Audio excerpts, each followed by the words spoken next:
Nos comunicamos a esta hora para hablar al respecto con el doctor David Tuesta, presidente del Consejo Privado de Competitividad, exministro de Economía y Finanzas, a quien agradecemos este contacto. Doctor, muchas gracias. Encantado, un placer, ¿cómo están?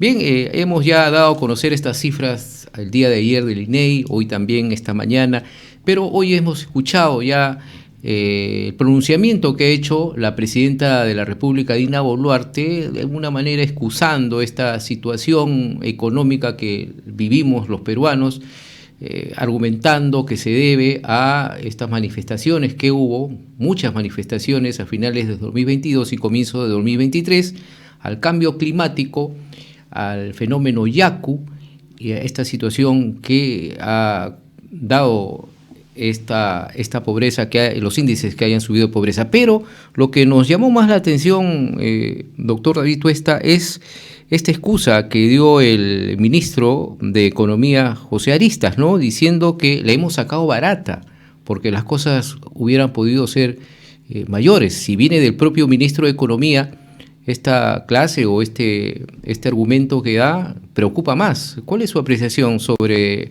estas declaraciones o estas excusas, doctor, en primer lugar?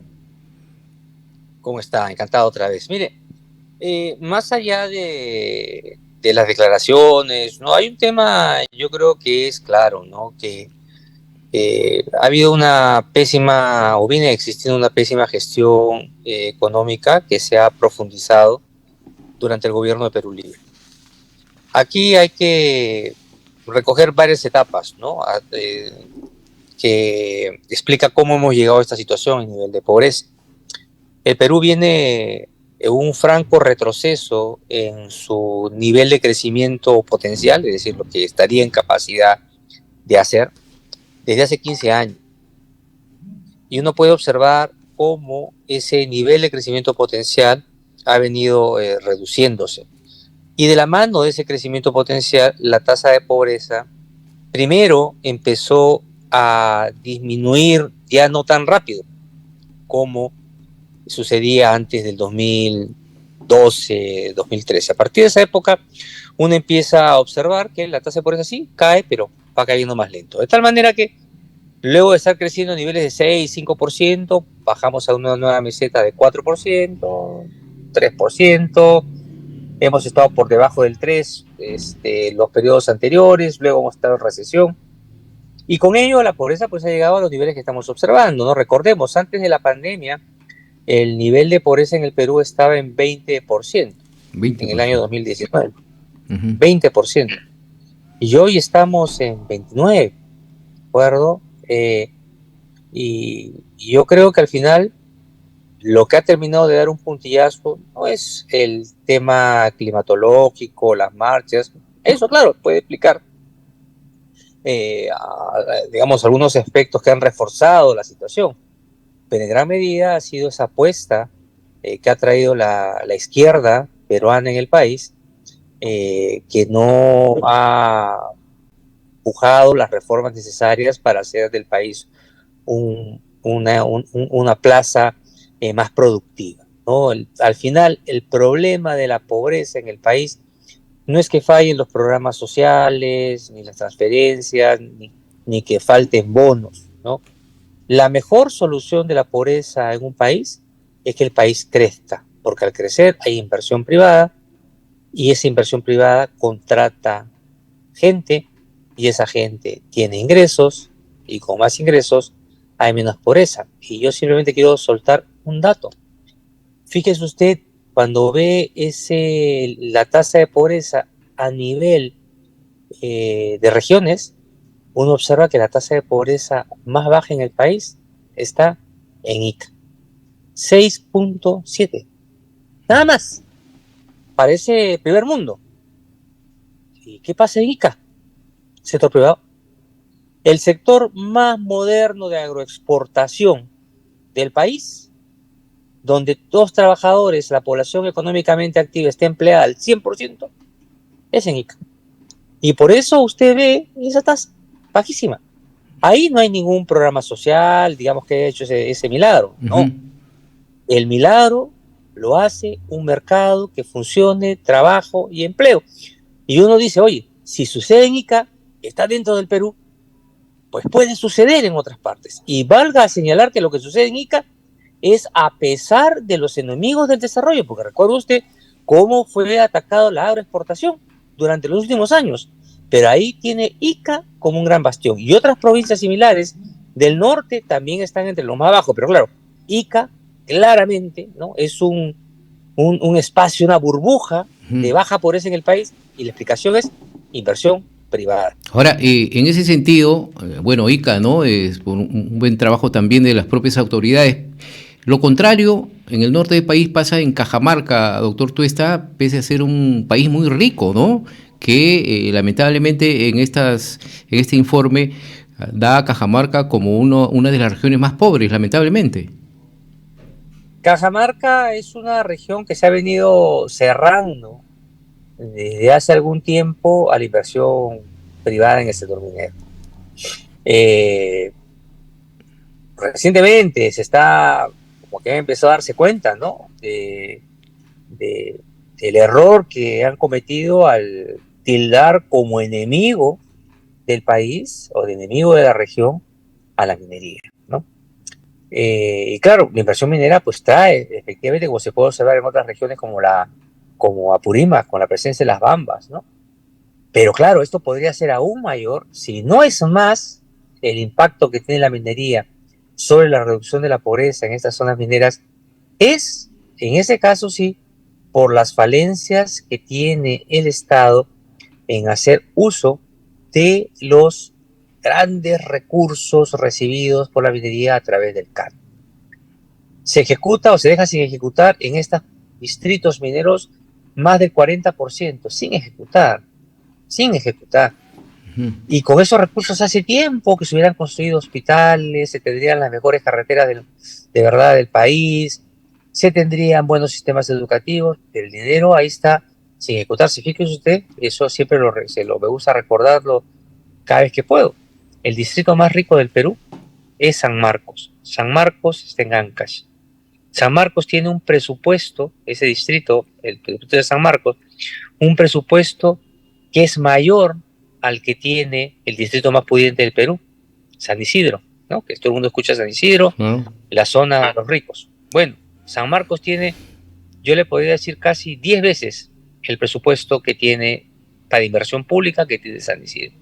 Sin embargo, vaya usted a encontrar si hay un baño, siquiera, que se parece al que hay en San Isidro. Vaya a ver si hay usted unos servicios, colegios, salud, como los que hay en el distrito de San Isidro. San Marcos debería ser el Houston de Estados Unidos. Houston, para los que no saben, Estados Unidos es la zona petrolera y que ha desarrollado, generado un eje de desarrollo importantísimo a través de los años, gracias a un sector extractivo, ¿no? En este caso, el petróleo. Pues San Marcos debería ser el Houston de Perú. Pero ahí nuevamente tenemos que el sector privado hace su trabajo, pero nuestras autoridades, y en muchos casos llenos de corrupción, son los que limitan el potencial de desarrollo del país. Ahora, doctor Tuestas, el panorama pues no se ve tampoco muy bueno para los próximos años, porque usted nos ha manifestado que, bueno, y también este informe del INEI, que estamos en una tasa de 29%, ¿no? La tasa de pobreza.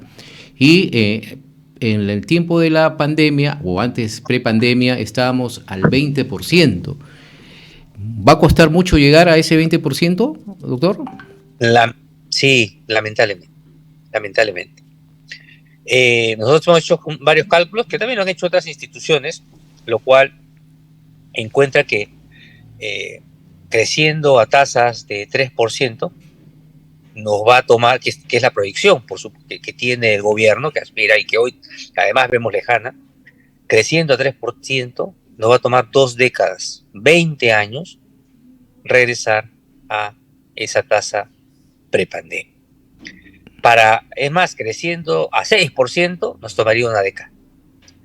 Entonces, claro, lo que requerimos es un crecimiento vigoroso que no observamos, ¿no? Porque lamentablemente seguimos observando en el gobierno las preferencias por viejas prácticas, tanto en el ámbito institucional como en evitar, ¿no?, que el sector privado realmente tome preponderancia. Ujú. ¿Y qué se podría hacer, doctor, para solucionar este problema? Porque escuchamos nosotros a autoridades del gobierno, al propio ministro de Economía, a otros ministros de Estado decir que, bueno, estamos ya por salir de la recesión económica, ¿no? Y se da otro tipo de ayuda a la población, bonos y esto, mientras tanto, eso no ayuda, ¿no, doctor? Definitivamente, eso es lo que, mire, eso es lo que más me preocupa, ¿no? Hemos tenido la mala noticia de, efectivamente, de la pobreza, pero la peor noticia que puede darse son las reacciones que pueda terminar tomando nuestros congresistas populistas, y que se le puede ocurrir que la solución para salir de esto son los bonos, más transferencia, más gasto. No, señores, hay que decirles, ¿no?, que no nos agarre de tontos. Claramente el problema del Perú es un problema de productividad que afecta el crecimiento y que afecta la generación de empleo e ingresos. Ese es el círculo virtuoso que soluciona o que reduce el problema de la pobreza en el Perú. No son los bonos. Eso que quitárselo de la cabeza. Eso nos quieren tomar de tontos y utilizar los pocos recursos escasos que tiene el país. Acá lo que se requiere es políticas que alienten a la competitividad, y para ello, por ejemplo, el gobierno debería comenzar, por ejemplo, empezando a flexibilizar más el mercado laboral para que las medianas y pequeñas empresas puedan contratar con un menor costo de contratación. Hoy cuesta ser formal, ¿no? Y es por eso que justamente gran parte de los trabajadores en el Perú son informales y son presa fácil de caer en la pobreza. Al mínimo estornudo se va alimentando el ejército o la cantidad de pobres en el Perú. Otro elemento, invertir fuertemente en salud y educación. Ahí lamentablemente nos encontramos pues con el mal funcionamiento del Estado, la corrupción existente, la politiquería que lleva, por ejemplo, a que se nombren maestros que no han pasado sus pruebas, se los incorpore otra vez al magisterio y pague el pato los alumnos que van a tener una pésima educación, y su capital humano no les va a permitir tener la capacidad para obtener buenos empleos en el futuro. Van a estar condenados a la informalidad, y lo mismo en el sector salud. El sector salud, tenemos un serio caso de anemia en muchas ciudades, en muchos de los departamentos pobres del país. Uno tiene tasas de anemia de donde el 45% de la población menor a 5 años, nuestros niños, sufren de anemia. Y para que sepan sus oyentes, padres de familia, de la anemia condena a tener un bajo nivel de aprendizaje, Ujú. y finalmente condena a tener malos resultados en la etapa escolar, lleva y condena lamentablemente que ese niño que hoy tiene 5 años, dentro de 15, cuando tenga 20 y esté buscando empleo, lo más probable es que su probabilidad de estar desempleada y incrementar las tasas de pobreza sean altas. Por tanto, ahí son los ejes donde debería concentrarse una buena política, pero claro, eso no es de interés de nuestros congresistas. Por el contrario, lo que buscan es siempre aprovechar para dar medidas populistas. O sea, y mayor temor hoy es el populismo. Así es, ¿no? Y si la presidenta sigue, bueno, involucrada en estos temas de investigación, en estas situaciones que hacen más crítica a nuestra política, ¿se podrá salir de esta recesión que tenemos en estos años, doctor? Muy complicado porque prácticamente, digamos, la confianza en la inversión privada parte del nivel de gobierno con el que contemos, que haya orden, predictibilidad, eh, y claro, saber que el gobierno actualmente se encuentra en esa situación sumamente delicada y de debilidad, y que no se sabe de más, y esto, Ujú. imagínense, termine en una situación de vacancia, y quién viene después, no ayuda, ¿no? No ayuda. Por eso, digamos, yo creo que las condiciones para crecer al 3%, como está planteando el gobierno, lamentablemente son muy reducidas, dado lo que estamos viendo con los últimos, ya no iba a decir los últimos días, en las últimas horas, diría yo. Bien, lamentable, ¿no? Y doctor, y finalmente quería consultarle también sobre esta determinación que se ha conocido del CIADI, que ha determinado que el Estado peruano va a tener que pagar 91 millones de dólares a la empresa Kuntur por la terminación injustificada del contrato de concesión para la construcción y operación del aeropuerto Chinchero, esto en el Cusco en el año 2018. ¿Cuál es su apreciación al respecto? Bueno, eso es nuevamente las consecuencias del populismo, ¿no? Y básicamente, bueno, vamos a ver, una mezcla de todo, ¿no? Una mezcla de repente de un diseño de un contrato quizás que pudo haber sido mejor, que llevó justamente a cuestionamientos, ¿no? Seguro que habían cosas ahí que debían ser mejoradas, pero finalmente era la palabra del Perú empeñado en ello, finalmente. El contrato estaba blindado claramente en favor, digamos, de las partes contractuales. Y ya se anticipaba, ¿no?, que esto iba a ser perdido en el traje. Y es lo que ha sucedido. El CIADI finalmente ha dicho, y lamentablemente si uno hace un recuento de las controversias dirimidas a nivel internacional, en los últimos años el Perú sale perdiendo.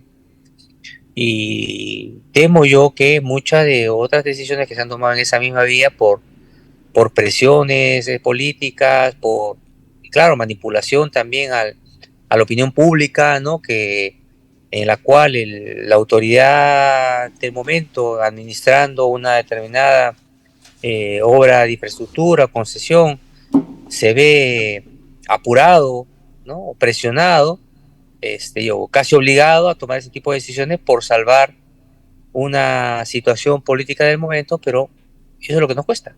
Millones y millones y millones. Eso también es parte, pues, evidentemente, de nuestros serios problemas institucionales, ¿no? Bien, lamentable. Muchas gracias, doctor David Tuesta, por este contacto aquí con RCR. Muy amable, muy buenas tardes. Buenas tardes, un placer.